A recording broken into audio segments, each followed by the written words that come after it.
వాళ్ళు నా అక్కలు, నా చెల్లెలు, నా అన్నలు అని చెప్పేసి మీకు ఎలాంటి సమస్య వచ్చినా నేను ముందుండి పరిష్కరిస్తా అని చెప్పేసి పెద్దలు హెచ్చరించాం. కానీ ఇవాళ మీరు అధికారంలోకి వచ్చిన తర్వాత మీకు గత 2 సంవత్సరాల నుండి దాదాపు నోటీసులు ఇస్తా ఉన్నాం, వినతి పత్రాలు ఇస్తున్నారు, కార్మికుల సమస్యలు పరిష్కరించాలని చెప్పుతున్నప్పటికీ కూడా దున్నపోతు మీద వర్షం పడ్డ చందంగా వ్యవహరించి ఇవాళ సమ్మెకు పోవడానికి రేవంత్ రెడ్డి సర్కారు ప్రధాన కారణం అని చెప్పేసి ఈ సందర్భంగా తెలియజేస్తున్నాం. మేము మా హక్కుల కోసం న్యాయమైన డిమాండ్లను అడుగుతా ఉన్నాం. మేము మీ ఆస్తులు రాసేయమనట్లేదు, తెలంగాణ సంపద దోచేయమని కూడా మేము అనట్లేదు. యా రేవంత్ అయ్యా, మేము మొన్న మీ ఒక బహిరంగ సభలో ఒక ఉపన్యాసం విన్నాం. ఆ ఉపన్యాసంలో మనం అందరము అంటే క్రీడా స్ఫూర్తి ఉండాలని, ఫిట్నెస్గా ఉండాలని ప్రపంచ ఫుట్బాల్ ఛాంపియన్ మెస్సీని తీసుకొచ్చి ఈడ ఆట ఆడిచ్చినాం. ఓకే, మాకు అభ్యంతరం లేదు. దానికి ఎన్ని కోట్లు ఖర్చు పెట్టామని ఈ సందర్భంగా నేను చర్చ చేస్తాను.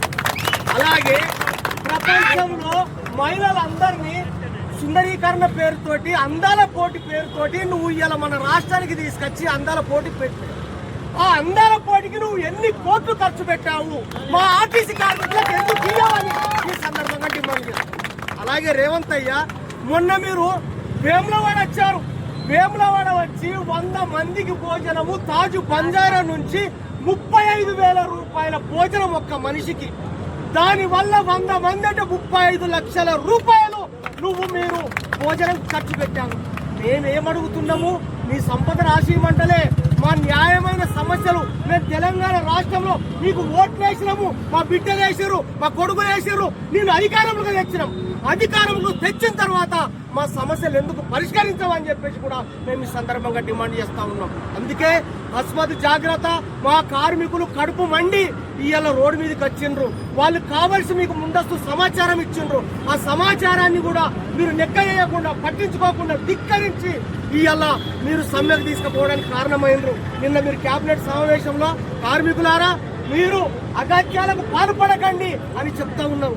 ఓకే, అది మంచిదే. కానీ మీరు సమస్యను పరిష్కరించడానికి మీరు ఎందుకు చొరవ చూపుతలేరు? నిన్న కేబినెట్ సమావేశంలో డిసైడ్ చేయొచ్చు కదా అని చెప్పేసి మీరు బట్టి గారు మీరు మాట్లాడని చెప్పారు. చెప్పడం కాదు, మీరు మాట్లాడడానికి మీకు ఎలాంటి నల్ల ముఖం ఉందో మాకు చెప్పాలని చెప్పేసి తెలియజేస్తా ఉన్నాం. అందుకే కార్మికులు అడుగుతున్నటువంటి ఇవాళ ఆర్టీసీలో మొత్తము నవ్వకుండా డ్యూటీ చేసేది ఎవరంటే కార్మికులే. ఆర్టీసీ కార్మికులు ఎవరు మందలిస్తే ఒక రకంగా అంటే దాని టెంప్టేషన్ కానీ, దాని బాధ కానీ, దాని బాధ కానీ ఆర్టీసీ మహాలక్ష్మి పథకం కింద ఫ్రీ బస్సు చేసిన తర్వాత డ్రైవర్లకు కానీ, కండక్టర్లు కానీ చెప్పలేనంత నరకము ఇవాళ ఎదుర్కొంటా ఉంటారు. ఇలాంటి నరకము ఏ షాపులో చేసుకున్న 15-20 వస్తుంది.